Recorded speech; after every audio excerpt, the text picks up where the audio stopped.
dia harus meyakini dulu Allah. Akidah, kekuatan akidah. Bagaimana caranya supaya ketergantungan anak kita tinggi kepada Allah? Ini kekuatannya ada pada kekuatan berpikir. Berpikir apa? Berpikir tentang ciptaan Allah. Maka untuk kekuatan pertama ini, naluri ketiga yaitu naluri tadayun ini harus dibarengi dengan fungsi akal. Maka nanti kita combine ketika membahas fungsi akal. Biasanya di anak usia SD ini belum bisa muncul. Dia masih kekuatannya ada pada naluri naud dan naluri bako. Baru mulai muncul itu ketika nanti kelas 4, kelas 5, kelas 6. Tapi di SMP ini sudah seharusnya muncul. Hanya saja seringkali proses di SD-nya membangun kemampuan berpikirnya untuk menemukan Allah belum terjadi. Maka ketika kelas 7 ini harus dibangun juga keyakinan bahwa kita bisa melakukan semuanya atas izin Allah. Innallaha ala kulli syai' qadir. Kalau Allah sudah menolong kita, pasti semuanya bisa kita lakukan. Maka bergantung kepada Allah dalam taktis, bergantung kepada Allah dalam hidup sehat, bergantung kepada Allah dalam belajar apapun. Itulah energi terbesar di antara tiga naluri. Cuma ini dia butuh proses akal. Jadi ini benar-benar kekuatannya pada kekuatan berpikir, ditopang oleh kekuatan berpikir. Makanya di khayr ummah, supaya takdis dan takzim kepada Allah tinggi, ketundukan kepada Allah tinggi, itu proses pembelajarannya harus talqiyah fikriyah. Karena nggak bisa, dia dokter itu nggak bisa. Bacaan ayat nggak cukup, harus dipikirkan. Ayat itu dipikirkan, dan itu adalah ajaran Allah. Itu perintah Allah, menyuruh manusia itu berpikir. Kalau tidak berpikir, itu dikatakan dungu. Maka jangan sampai anak kita akil tapi malas berpikir, karena ini nggak bisa tinggi nanti tadayun. Apalagi kalau sudah dewasa, dia mandiri berpikir, dia terbiasa berpikir, mau berpikir, sehingga dia nanti mengharuskan dirinya untuk taat kepada Allah. Nah ini energi terbesar. Orang mengorbankan nyawa untuk kehormatan dan kemuliaan dia di hadapan Allah, ini kekuatannya di sini. Dan ini dari tiga naluri itu adalah naluri tadayun itu paling tinggi, sampai pada pengorbanan nyawa. Apalagi cuma begadang-begadang menghafal Quran itu mah kecil. Kalau ini sudah tinggi, dia tidak melihat kekuatan fisik, dia tidak melihat pengorbanan harta.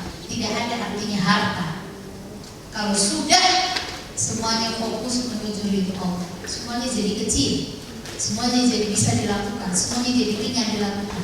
Ini kekuatan terbesar, dan ini harus dinaikkan dengan nanti meningkatkan level berpikir.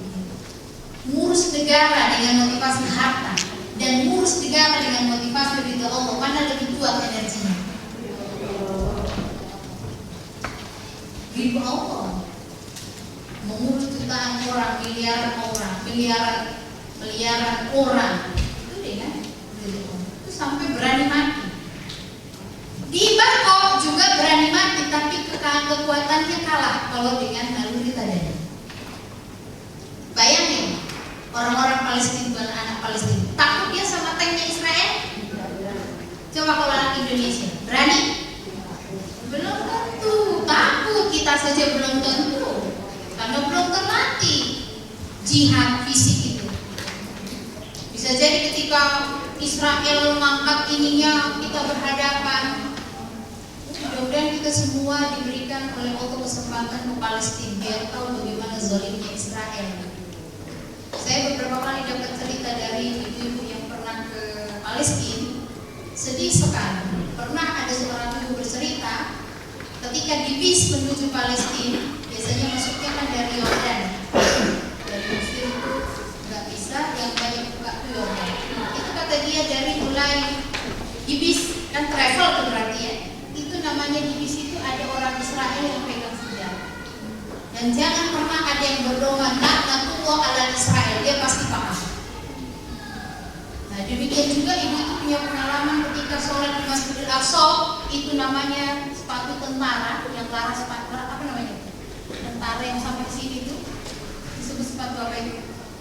Itu masuk ke masjid dan orang-orang yang sholat itu ditodongin senjata. Sehingga siapa yang berdoa langsung do. Bayangin kita sholat ditodong senjata itu kayak apa?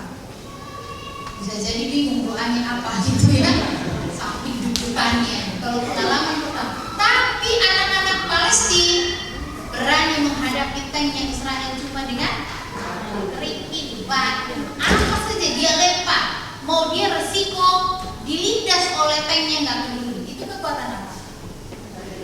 Tadanya. Itu bukan kekuatan kekuatan tadanya. Dia nggak peduli mati. Yang penting saya membela Islam. Saya tidak mau dijajah. Itu yang membuat bertahannya orang-orang Palestina. Dan bahkan banyak di antara mereka tidak mau diadopsi anaknya. Tapi anak ini harus melanjutkan perjuangan. Karena kalau memang semua anak itu diadopsi lama-lama hilang. Akhirnya Israel dengan mudah menjajah. Nah, itu kekuatan tadayun. Siap untuk meningkatkan kekuatan tadayunnya anak kita? Itu energi terbesar untuk menjadi orang terbaik, menjadi orang hebat, menjadi pemimpin dunia. Dan memang itulah yang kita harapkan menjadi motivasi terdepan. Sekalipun energi dari naluri nau, energi dari naluri bako tetap harus diberikan. Tidak boleh dari ketiga energi ini yang tidak muncul, yang tidak dipenuhi. Karena itu semuanya berpadu menjadi satu kekuatan dahsyat, jauh melebihi kekuatan fisik. Nah, untuk yang tadayun ini nanti kita harus masuk dengan kekuatan akal. Karena memang ketinggian takzim taktis itu sangat ditentukan oleh kekuatan akal. Ya, saya cukupkan untuk pembahasan naluri. Wassalamualaikum warahmatullahi wabarakatuh. Waalaikumsalam warahmatullahi wabarakatuh. Tidak mengantuk dan berubah suasana dulu. Mohon ayah bunda untuk berdiri sejenak. Ya, kursinya agak dimepetkan. Bismillahirrahmanirrahim. Kita lanjutkan untuk naluri tadayun, kita lanjutkan dengan akal. Jadi tadi naluri tadayun itu adalah kekuatan terbesar, energi terbesar di dalam memotivasi seorang untuk melakukan jauh dari kemampuan fisik. Jauh dari kemampuan fisik. Seperti contoh ekstrim ya, mungkinkah kerikil bisa menghadapi tank? Kalau logika akal, mungkinkah? Tidak. Imbangkah? Tidak. Makanya kalau, nah saya ingat betul waktu pernah dulu itu Israel menyerang anak-anak habis Quran itu sampai meninggal dunia. Pernah dengar? Masjid dibom saat mereka belajar. Saya ingat yang disebut dengan seseorang sebagai pakar anak itu memandang dari segi psikologis. Itu kata beliau, anak-anak itu akan trauma. Pernah? Jadi anak-anak yang dalam peperangan itu trauma. Tapi itukah yang terjadi? Bukan. Saya sering mendapatkan video singkat tentang semangat anak-anak Palestina itu, termasuk orasi, masih kecil 8 tahun. Itu ide jihadnya luar biasa. Saya merinding kalau ingat itu. Dan saya mencoba membuat budaya Tuhan tidak bisa muncul. Belum. Karena apa? Wapi realitasnya. Saya merinding kalau sudah ingat itu. Tidak bisa. Di Khairul Ummah kita belum bisa memunculkan semangat jihad karena memang tidak ada realitas. Mungkin kita pun belum berani kalau dikirim. Saya pernah ngomong ke suami saya, boleh nggak punya daftar? Ngaco, katanya gitu ya. Anak-anak mau dikemanain gitu ya. Maksud saya itu Abi daftar dong, biar ada contoh buat anak-anak. Saya siap, ya, tapi mungkin ada pertimbangan lain. Nah, ya saya ikhlas saja. Tapi saya pengen sebenarnya. Saya pengen ayah anak-anak saya itu mau, tapi memang siap-siap di penjara kalau sudah begitu. yang ditangkap teroris itu adalah mantan mujahid, ada mujahid Irak, ada mujahid Afgan, termasuk yang Palestina. Yang aman itu kalau dokter sama sosial makanan, itu pun kadang-kadang tidak aman. Nah, saya itu sebenarnya punya keinginan karena ingin memberikan gimana sih caranya generasi K-pop ini diberikan semangat juga. Karena saya itu kalau tidak berada di sana nggak mungkin saya bisa memberikan kan, karena itu kurang realitas. Jadi jam terbang realitas itu penting di dalam pelaksanaan amal soleh. Nah, jadi kita ini bagaimana supaya anak kita muncul rasa takzim, takdis kepada Allah. Paham ya maksud itu takzim? Saya bingung mencari bahasa Indonesia ini apa ya? Mungkin ada yang bisa bantu? Mengagungkan Allah ya. Tapi kira-kira dapat nggak? Oh kayaknya saya rasanya beda gitu. Mengkultuskan itu takdis lebih cocok ya. Takdis, mensucikan, mengkultuskan, menghormati, mengagungkanlah sementara. Kalau ada kata yang lain mungkin lebih dari itu. Jadi kagum kepada Allah. Kalau seseorang kagum, jangankan kepada Allah, kalau seseorang kagum kepada seseorang manusia, apa yang dia lakukan? Seperti kalau anak-anak itu kagum terhadap kehebatan tokoh-tokoh kartun, apa yang mereka lakukan? Mengikuti. Itu naluriah, hobi. Makanya hati-hati memberikan film kartun. Jangan sampai tokoh kartun yang khayal itu di benak anak kita hebat, mampu melakukan apapun. Saya sering mendapatkan pertanyaan dari orang tua TK biasanya, karena suka nonton kartun itu kan anak-anak TK ya, sama anak-anak SD kelas 1 sampai kelas 3. Biasanya kalau 4, 5, 6 sudah mulai berpindah. Kalau yang akut ke sinetron, kalau yang ikuan kemana? Bola, olahraga sama itu, bela diri ya. Nah, biasanya kungfu. Nah, sejenis itu. Nah, kalau mereka menganggap tokoh kartun atau tokoh artis atau tokoh olahraga hebat, maka dia akan cenderung meniru. Bahaya.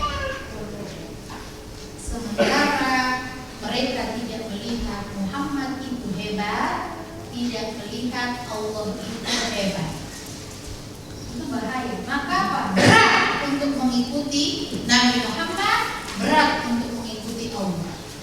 Termasuk kalau kedua orang tua tidak dianggap hebat jasanya dalam hidupnya, dalam dirinya, bahkan dianggap penghamba keinginannya, maka dia sulit untuk taat.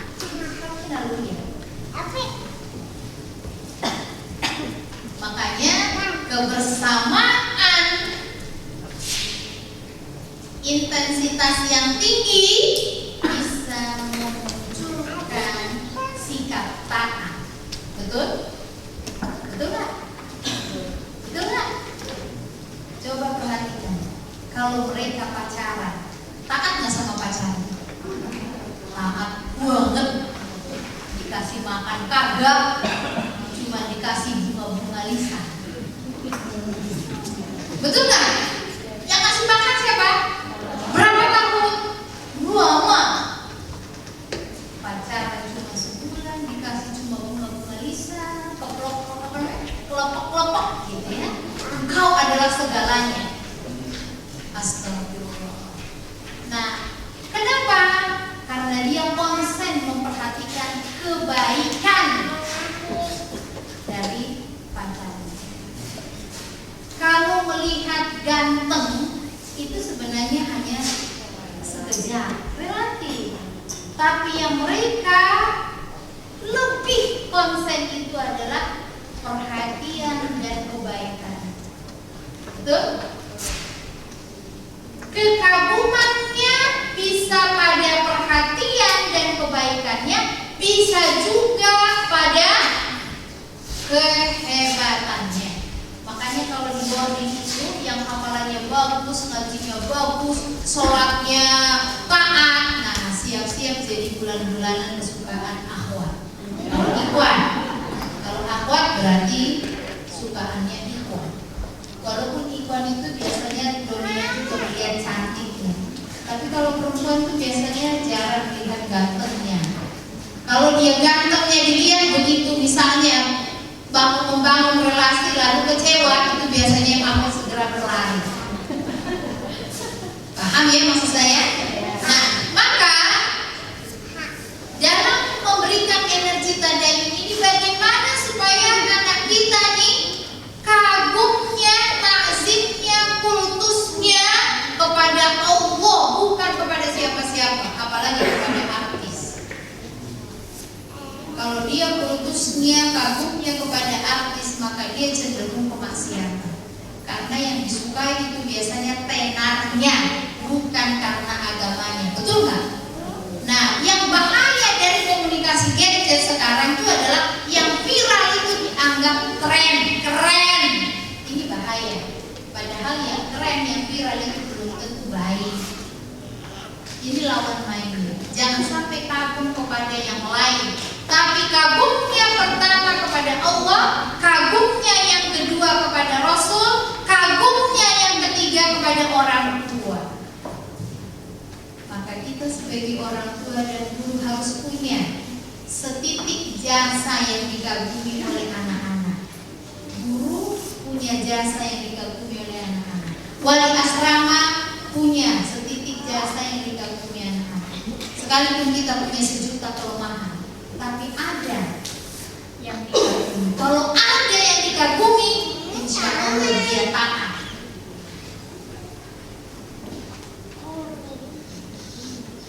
Bisa diterima?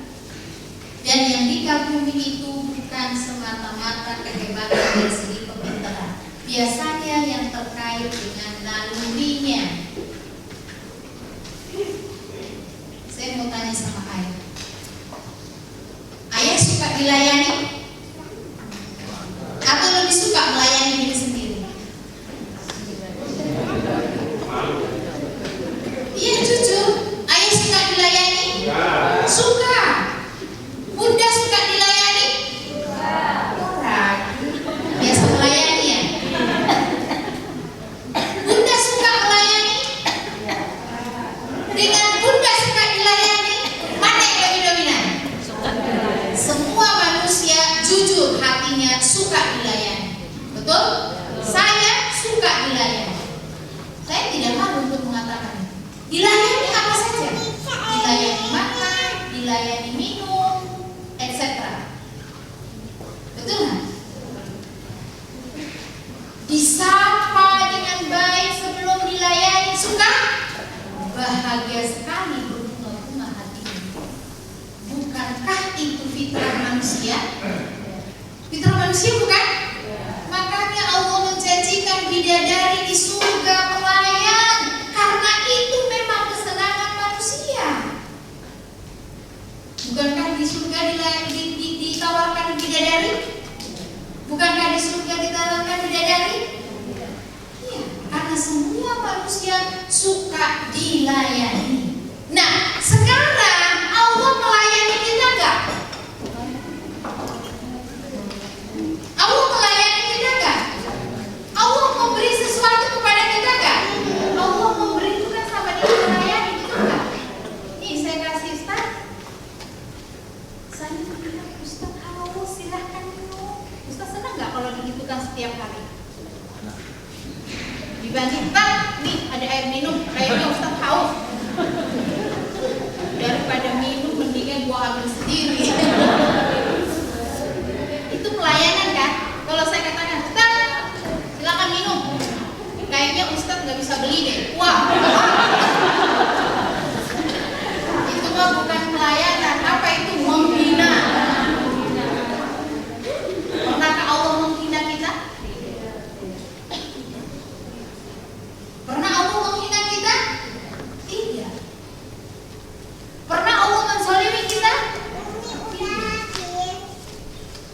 manusia pernah menzolimi kita? Pasangan kita pernah menzolimi kita? Tetangga kita pernah menzolimi kita?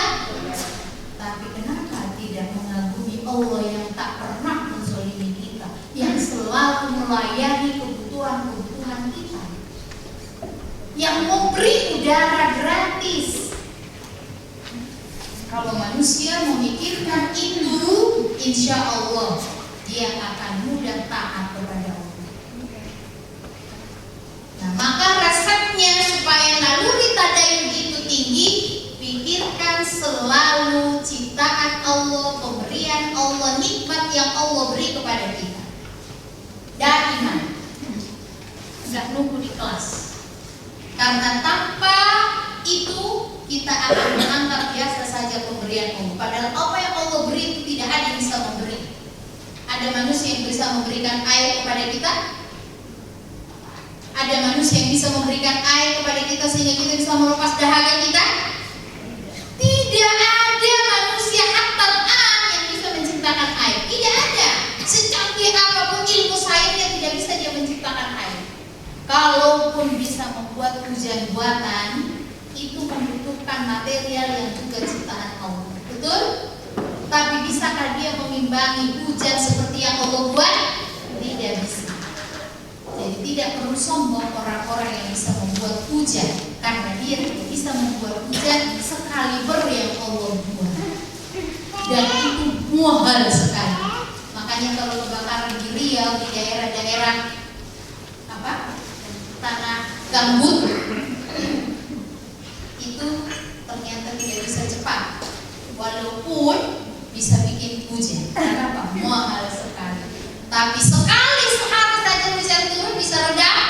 Bisa. Itu lemahnya manusia dan hebatnya Allah. Nah, maka mengajak akal untuk berpikir sampai muncul pengakuan dari manusia Allah itu hebat.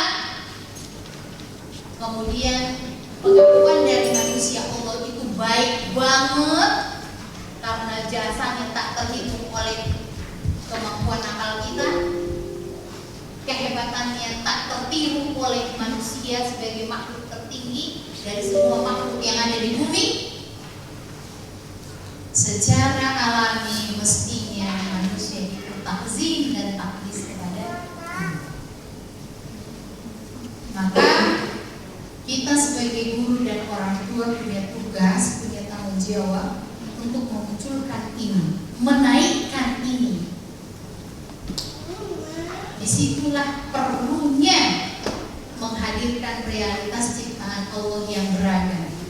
Bukan gambar, tapi yang bisa diindra, bisa dirasakan. Sehingga kehebatan Allah dirasakan, bukan cuma diomongkan. Kebaikan Allah dirasakan, bukan cuma diomongkan. Karena yang dirasakan itulah yang menghasilkan energi besar. Maka sholat pun harus tumanina. Betul? Menyembah Allah itu sholat diantaranya. Dan itu harus tumanina. Supaya apa? Bisa merasakan ketenangan jiwa. Syarat dari sholat khusyuk itu tumanina. Sekalipun ada bacaan-bacaan yang sunnah, itu lebih baik kita jalankan demi mendapatkan nilai sholat yang khusyuk, tumanina, dan tidak berpikir apa-apa kecuali fokus sholat. Makanya ada sholat khusyuk. Syarat sholat, bukan syarat, kualitas sholat itu khusyuk, supaya kita benar-benar merasakan takzimnya kepada Allah, takdisnya kepada Allah. Jadi ada amalan. Selain berpikir, ada amalan. Mikir doang, tidak ada konsekuensi taat, itu juga nggak bisa kuat. Tapi kalau sudah mikir konsekuensi taat, maka Allah selalu ada di benak. Pada saat kesulitan ingat Allah. Pada saat berprestasi ingat Allah. Ala kulli hal, ala kulli zaman, ala kulli waqt, ala kulli makan ingat Allah. Itulah yang dijamin oleh Allah cara untuk meningkatkan, menyadari keberadaan keberadaan Allah itu selalu, yaitu dalam surat Al-Imran 190-191, hasilnya adalah yadhkurullaha qiyaman wa qu'udan wa 'ala junubihim. Jadi kita ingat Allah selalu ketika kita memikirkan apa yang Allah ciptakan. Apalagi kita memikirkan apa yang Allah beri kepada kita sebagai individu, yang Allah berikan kepada kita sebagai keluarga, yang Allah berikan kepada kita sebagai manusia. Cara meningkatkan naluri kita dan iman. Karena itu, supaya takzim dan takdis kita kepada Allah tinggi, termasuk anak-anak kita, maka akalnya harus diaktifkan. Bisa diterima? Akalnya harus diaktifkan. Belajar itu adalah meningkatkan level berpikir, membangun pola pikir dan meningkatkan level berpikir agar selalu kesimpulannya benar, tidak sesat, tidak salah. Coba ya, akal. Nah, bagaimana potensi akal? Mari kita lihat.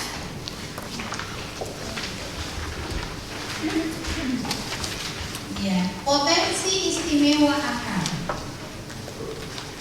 Allah memberikan potensi akal pada setiap manusia, kecuali orang-orang tertentu yang memang perangkat akalnya kurang. Betul?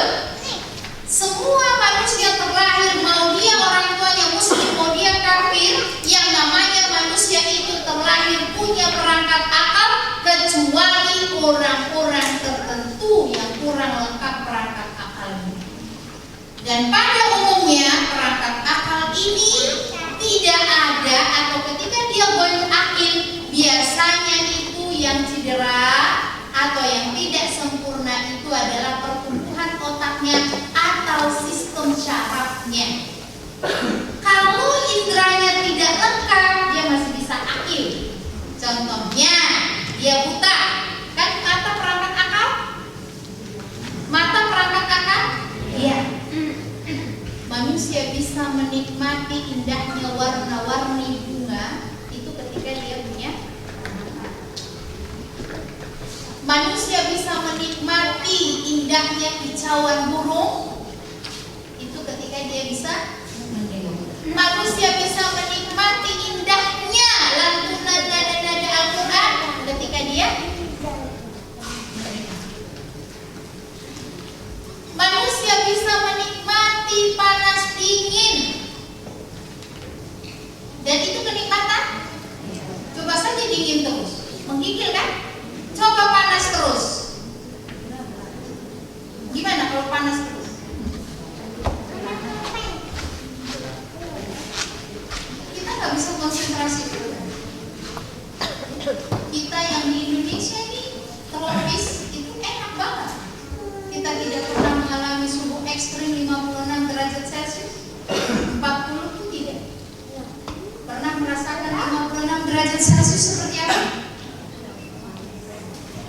Anginnya panas. Saya alhamdulillah pernah 50 derajat Celcius, bahkan 56. Waktu saya umroh Ramadan, subhanallah, puasa di suhu 56 derajat Celcius. Bisa nggak? Bisa nggak? Bisa. Ada resepnya. Kalau ada orang umroh Ramadan nggak bisa puasa, berarti karena nggak tahu rahasianya. Caranya bagaimana? Makan makanan setempat. Jangan makan makanan Indonesia. Kalau makan makanan Indonesia, dijamin lapar dan haus. Bisa tawaf di terik panas matahari 56 derajat Celcius. Saya juga coba, bisa. Kalau tidak tahu caranya tidak bisa. Kalau kita masuk dalam pakaian kering tawaf, begitu lantai Masjidil Haram putih, seling cahayanya masuk ke mata, pusing. Tapi bagaimana caranya? Pakai kacamata hitam. Ininya sebelum tawaf disiram sampai basah semuanya. Setelah itu bawa botol berisi air zam-zam. Begitu mulai pusing, siram. Sambil tawaf pikir. Bahkan di tengah tawaf itu biasanya ada orang yang protein air, beramal untuk protein air. Ternyata bisa. Kalau dipikirin dari sini, kebayang nggak? 56. dinasihati oleh adalah pembimbing mereka. Jangan sepakat bawa anak-anak panas 56 derajat Celcius, nanti mimisan. Saya pun terpengaruh lah, tapi kalau untuk saya tidak terpengaruh. Karena kalau memang anak sakit biasanya seorang ibu galau. Walau bagaimanapun teorinya itu susah, ya, untuk bisa tenang anaknya sakit. Mending dirinya sakit. Maka saya waktu itu berangkat 56 dan saya tidak mau mendengar susah puasa. Saya tekad dari awal sama adik saya puasa. Puasa kalau di musim panas lama gak berbukanya kalau berangkatnya dari Indonesia. Lama? Lama. Beda 4 jam kan? Kalau dia musim panas siangnya lama, berarti kalau ditambah 4 jam bisa jadi kalau di sini kita berpuasa 12 jam, di sana kita bisa berpuasa 18 jam. Tapi ternyata bisa, karena tekad sudah dari awal. Banyak yang berbuka di pesawat, banyak yang belum punya tekad kuat. Karena memang nasihatnya travel juga begini, jangan dipaksa ya Bapak Ibu, kalau nggak kuat berbuka. Kita sedang safar, tidak apa-apa. Nah, saya bilang kalau batal puasanya ngapain dulu? Kalau saya, tapi begitu nasihatnya kalau diamalkan ya nggak kuat. Tapi saya sama adik saya tekad, kita bisa. Kita umroh mau ibadah, kita puasa ibadah. Alhamdulillah lewat, bisa lulus tanpa harus pingsan, tanpa harus kelaparan. Nah, kekuatan apa itu namanya? Tadayun. Kekuatan tadayun. Jadi kalau sudah konteks ibadah, akalnya itu tidak usah dipakai. Yang dipakai itu sangat menentukan ibadah itu. Nah berarti akal ini meningkatkan naluri tadayun untuk menghasilkan jiwa taat kepada Allah. Tapi bentuk ketaatannya, kenapa sholat 4 rakaat, kenapa sholat subuh 2 rakaat, kenapa sholat zuhur 4 rakaat, kenapa puasa Ramadan, kenapa harus sedekah tiap Jumat, kenapa harus sholat subuh berjamaah, kenapa nilai sholat subuh berjamaah seperti itu, kenapa harus itu, tidak perlu pakai akal. Untuk kenapa akal hanya dipakai memahami implementasinya dan memikirkan usulnya, strateginya supaya terrealisasi. Itu fungsi akal. Jadi kalau misalnya implementasinya nanti ya di asrama ditentukan sholatnya di mana, di gedung ini. Misalnya kalau di SMP ditentukan di gedung Khadijah. Kalau di SMA sudah ada masjid, ya. Di masjid ikhwan akhwat di masjid. Dan tidak ada yang mengatakan sholat berjamaah di masjid itu buruk. Ada dalilnya? Perempuan juga tidak dilarang sholat berjamaah di masjid, betul? Maka ketika kita bikin peraturan baik ikhwan maupun akhwat sholat berjamaah di masjid supaya ikhwan dan akhwat sama-sama bisa sholat di awal waktu, gak usah dibahas lagi. Kita itu sudah berjalan yang baik. Tinggal kita bahas bagaimana caranya. Wali asrama tidak boleh menawar, orang tua tidak boleh menawar. Tinggal membantu bagaimana caranya supaya bisa tepat waktu. Disitulah akal mencari kreativitas. Bisa diterima? Nah, implementasi amal ini memang pekerjaannya akal untuk mencari berbagai usul, berbagai sarana. Dan sebuah amal untuk diimplementasikan memerlukan itu. Nah, ini kinerja akal. Nah, ketika anak kita sudah balik, maka level berpikirnya untuk menemukan Allah dalam setiap ciptaannya harusnya sudah selesai. Tapi bisa jadi belum selesai. Berarti ini juga harus menjadi program. Dan selanjutnya yang menjadi dibiasakan setelah ini adalah membiasakan dia menemukan jalan keluar dari setiap perkara. Misalkan tadi sholat berjamaah, bagaimana supaya dia dan teman-temannya tepat waktu? Itu diajak berpikir untuk menemukan. Nah itu fungsi akal. Ya. Jadi dia bisa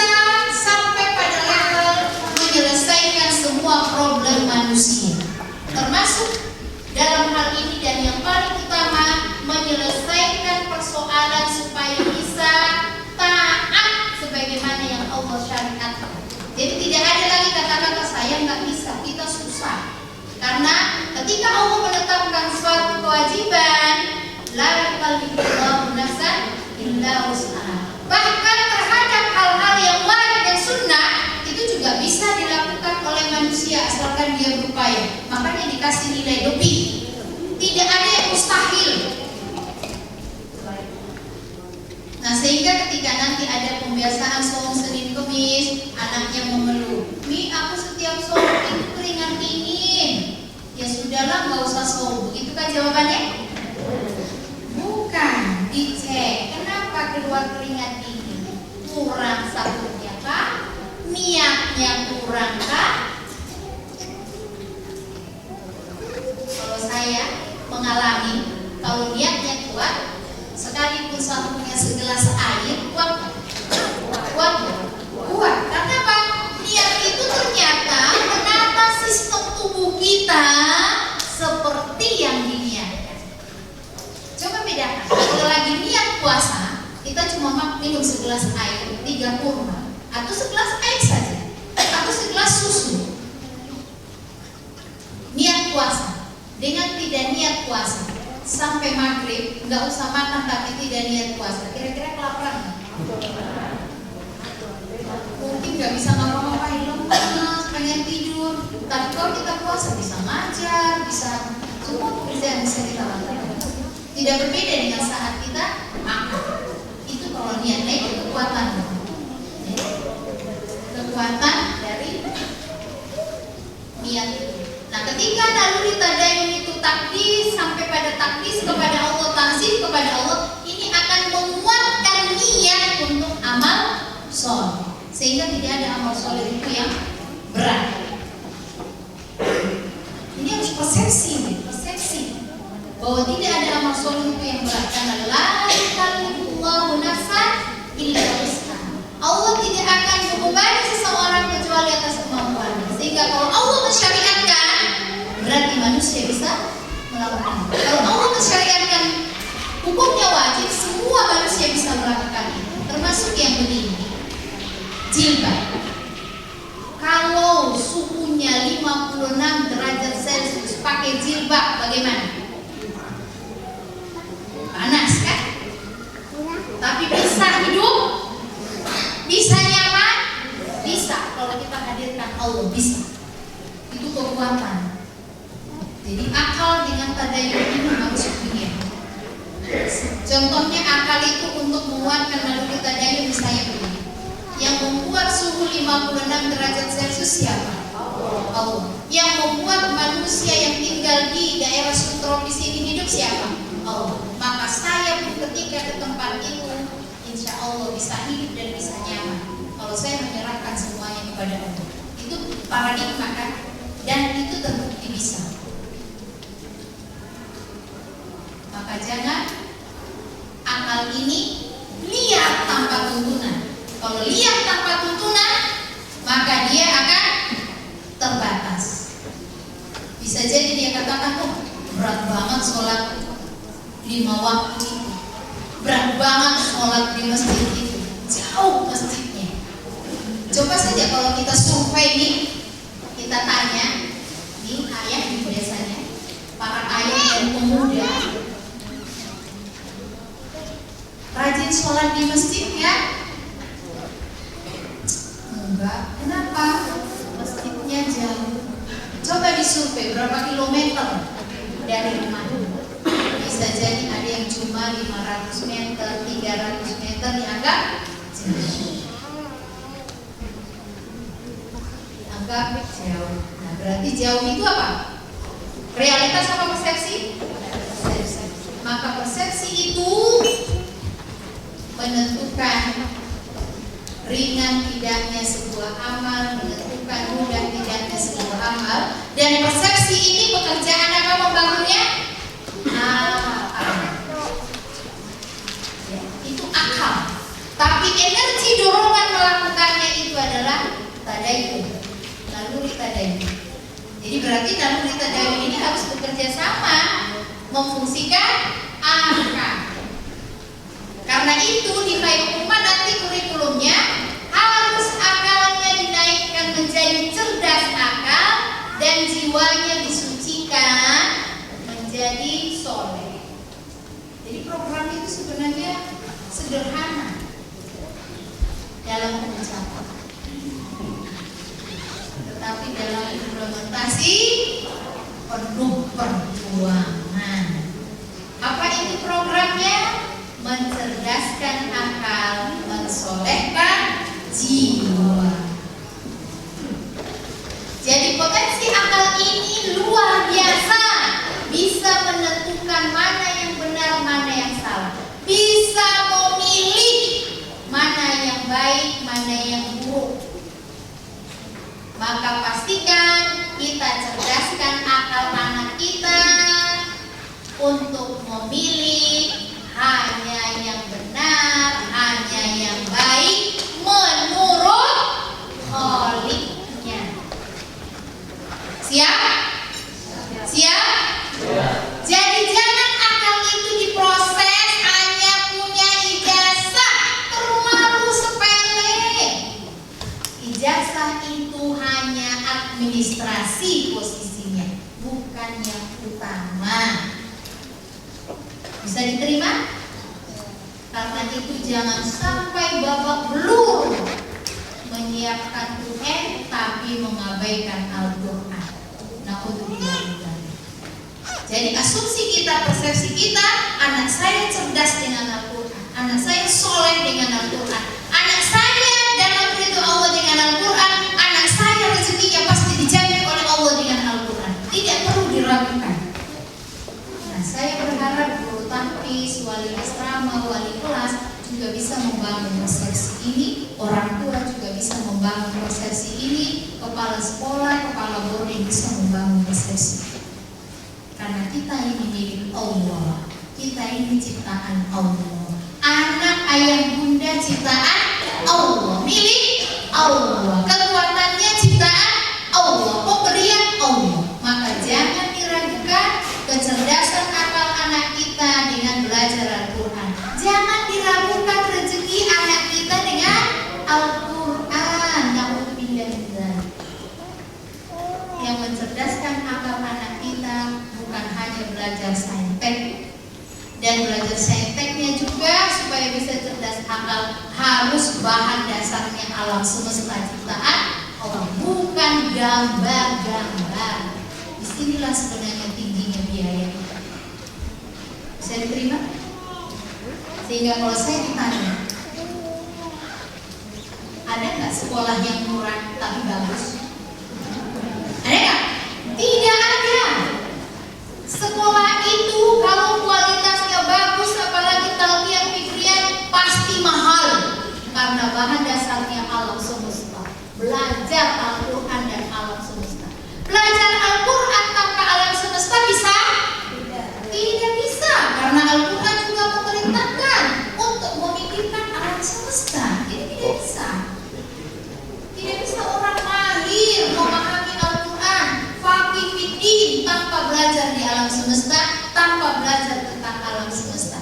Orang tidak bisa berjiwa pemimpin tanpa menyatu dengan alam, cuma duduk di kelas, tidak bisa. Itulah yang membuat pendidikan itu jadi mahal. Pendidikan itu murah, tapi ada yang menanggung, bukan hanya orang tua. Tapi tadi mana yang lebih utama, memberi apa menerima? Memberi apa menerima? Memberi. Saya juga punya impian suatu saat supaya rumah itu free dari beban kepada orang tua. Tapi bukan berarti orang tua lepas tangan. Berilah sekuat kemampuan. Badilun, dikerahkan segenap kemampuan dalam mendidik anak menuju surga. Kerahkan kemampuan, sepenuh kemampuan kita menuju anak-anak hafiz Quran, soleh-solehah. Supaya apa? Itu menjadi nilai tinggi di hadapan Allah. Jangan sampai anak kita hafiz Quran tanpa upaya dari kita. Maka orang lain yang dapat pahalanya kita nggak dapat. Bisa diterima? Nah, itu potensi akal.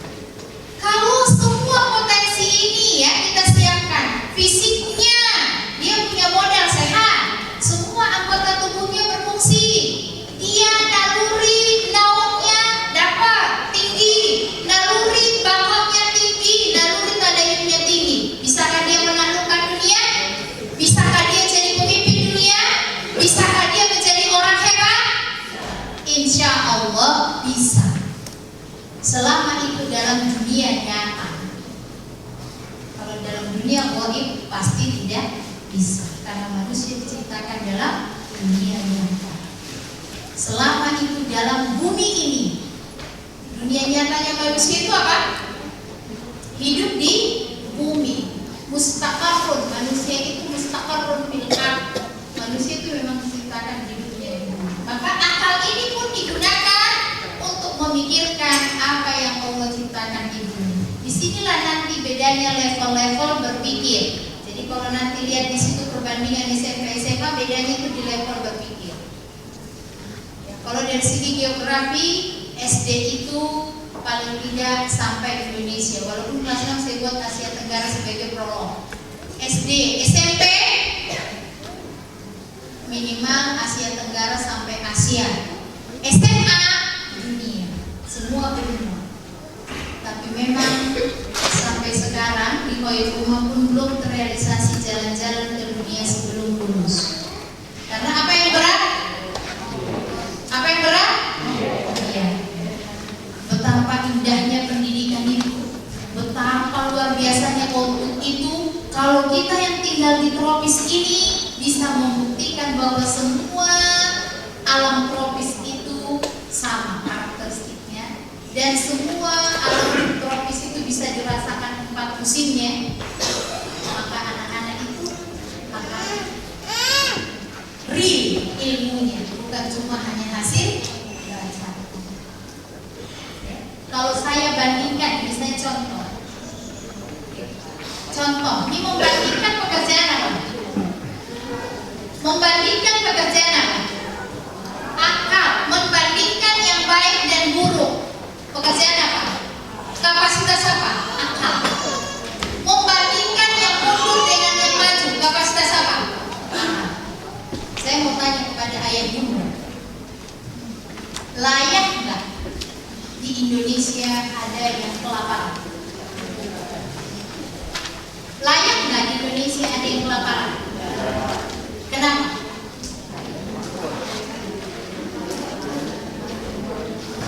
Kenapa? Karena Indonesia ini pertaniannya subur. Itu satu. Yang kedua, Indonesia ini perut buminya kaya. Mau berbandingkan gas, berbandingkan minyak, berbandingkan emas, itu bisa. Itu pekerjaan apa membandingkan? Akal, kapasitas akal. Saya pernah menghitung biaya pendidikan 50.000 US dollar per anak per tahun. Ternyata Indonesia untuk menggratiskan dari mulai SD. Saya tidak menghitung TK karena memang itu sebenarnya aslinya ranahnya orang tua. Ya. Andaikan negara menggratiskan SD sampai perguruan tinggi, semua usia sekolah, tidak ada yang putus sekolah, tidak ada yang tidak sekolah di Indonesia, ternyata itu hanya menghabiskan secuil gas. Saya pernah bikin makalah itu, cuma 0,002%. Kecil kan? 0,02% itu baru gas, belum minyak bumi, belum emas, belum batu bara, belum yang belum dieksplorasi di Indonesia yang sangat kaya juga uranium, bahan nuklir. Jadi Indonesia sebenarnya bisa industri nuklir, dan nuklir ini sangat efisien sebagai sumber energi bumi atau sumber energi bagi misalnya listrik murah. Saya waktu itu pernah satu ini dengan mantan Menteri Kesehatan Ibu Siti Fadila Bari. Dulu saya sering ketemu beliau. Beliau mengatakan di Iran itu kira-kira kalau diuangkan di Indonesia listrik full apa bahasanya? Kalau watt itu tidak dibatasi apa bahasanya? Lost watt itu cuma bayar 50.000. Kita bayar berapa? Lost watt nggak boleh ya? Lost watt nggak boleh. Itu lost watt cuma 50.000. Efisien? Itu dengan menggunakan energi nuklir. Indonesia bisa gratis malah, dan nggak perlu bayar tiang-tiangnya juga. Indonesia mahal nggak bayar tiang? Kita kalau masukin listrik belum ada tiang nggak bayar kan? Mahal. Saya dulu bikin rumah di tengah kebun. Rumah saya sekarang itu dulu sendiri mencil, menguji nyali. Kalau kita teriak nggak ada yang dengar. Saya dulu bayar 4 tiang tahun 2002. Berapa harga tiang? Kalau nggak 1 juta, 1,5 juta. Jadi saya bayar 4 tiangnya doang, belum listriknya, belum apinya. Padahal Indonesia kaya banget.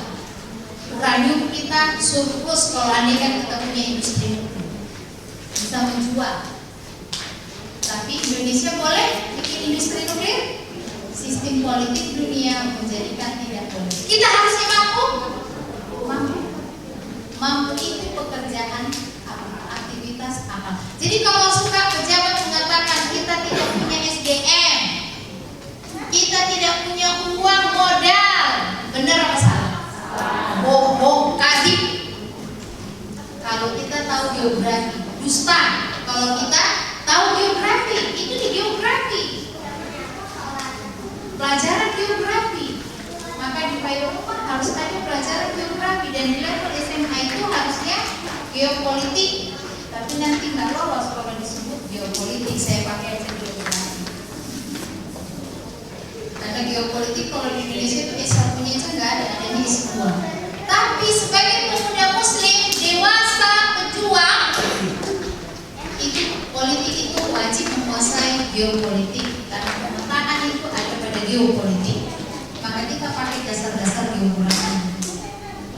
Jadi kepentingan untuk jalan-jalan dunia itu bukan wisata seperti orang lain, tapi dalam konteks memahami permukaan ciptaan Allah, kekayaan, kadar-kadar, plus yang kedua memahami sistem politik yang ada sekarang, sehingga kita rindu pada sistem politik Islam yang berbasis pada Al-Quran. Kita tahu kekuatannya, kita paham, sehingga kita punya keinginan untuk berjuang. Jadi akal itu kalau sudah paham, sudah clear, sudah jelas, maka semangat itu akan mendorong pada jalan yang benar. Tapi kalau belum clear jalannya, semangatnya mau didorong kemana? Oleh karena itu akal itu perlu dicerdaskan. Nah, kalau ukuran dewasa berarti kemandirian dengan akal berpadu. Awalnya ayah bunda yang punya keinginan dia menjadi pemimpin dunia, tapi lama-lama ditransfer sehingga akalnya mengharuskan dia yang punya keinginan itu. Ternyata keinginan itu pun, motivasi itu membutuhkan daya pikir. Kalau dia tidak pernah keliling dunia, dia tidak akan pernah terbayang dunia ini seperti apa. Mungkinkah kita punya cita-cita memimpin dunia, menaklukkan dunia, sementara kita cuma di Bogor? Tidak mungkin. Jadi bagi ayah bunda yang punya uang, yang punya kesempatan, yang punya idealisme, tidak usah tunggu keliling Indonesia kah atau keliling dunia itu menunggu dari sekolah. Tapi juga jangan bekerja sama dengan travel yang hanya wisata, tidak melihat halal haram, tapi bekerja samalah yang menguasai sejarah Islam dan yang punya konsen makanan halal haram, supaya kita tidak berjuang untuk mempertahankan sholat, mempertahankan halal dan thayyibat, aja kita tidak bisa menikmati perjalanan. Betul? Iya. Karena travelnya banyak sekarang. Nah, artinya itu menjadi apa? Memang bagian dari yang menjadi bahan untuk kita bisa menaikkan kecerdasan akal dan juga semangat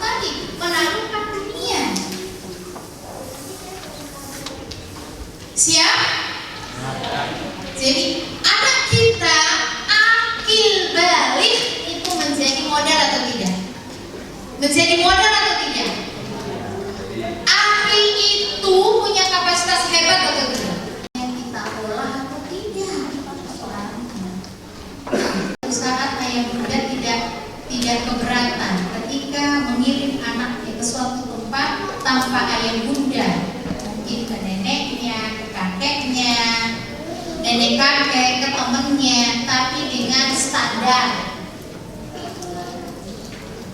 Jangan anak kita itu hidup di bawah. Kalau dia perempuan, bagaimana? Ditemani mahramnya.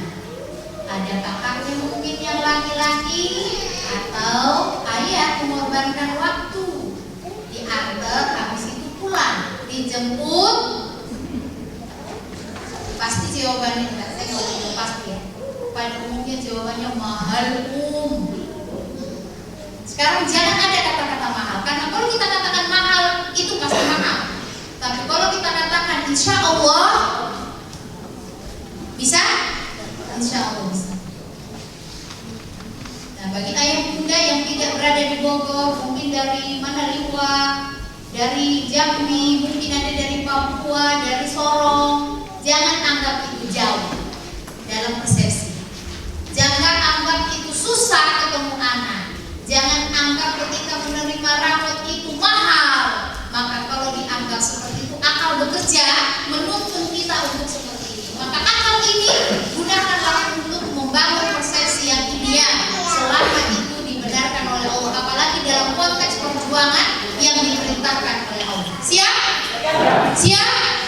Akal itu akan bisa menemukan jalan yang susah menjadi mudah.